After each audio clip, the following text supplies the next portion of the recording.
দেখুন, 21শে জানুয়ারি আমাদের সর্বভারতীয় সাধারণ সম্পাদক অভিষেক বন্দ্যোপাধ্যায় পুরুলিয়ায় অনেকদিন পরে আসছেন সভা করতে, লদুরকার এই মাঠে। এবং আমাদের পুরুলিয়া জেলার তৃণমূল কংগ্রেসের সমস্ত কর্মী নেতৃত্ব উৎসাহিত আছে।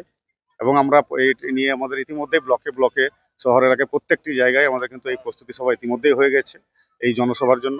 এবং এই জনসভায় আমরা লক্ষাধিক লোক আসবে এবং তৃণমূল কংগ্রেসের লক্ষাধিক মানুষ নিয়ে আমরা এই জনসভা করছি।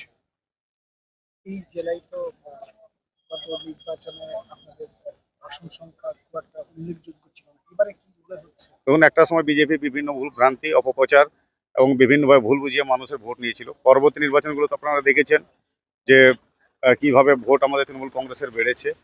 এবং এইবার আমাদের কিন্তু সেই ব্যাপারটা আমরা প্রচারের দিকেও রেখেছি। এবং যেভাবে আমাদের দিদি ইতিমধ্যে দেখেছেন যে আমাদের পাঁচালীর আকারে আমাদের ডেভেলপমেন্টের কাজ আমরা বুথে বুথে অঞ্চলের মানুষের কাছে যাচ্ছি। এবং মানুষকে যেভাবে বিজেপি বিগত দিনে ভুল বুঝিয়েছিল সেই ভুল মানুষ বুঝতে পেরেছে এবং তৃণমূল কংগ্রেসের পক্ষেই মানুষ আছে। এবং বার্তা নিয়ে অভিষেক বন্দ্যোপাধ্যায় আসছেন, দলের বার্তা, উন্নয়নের বার্তা।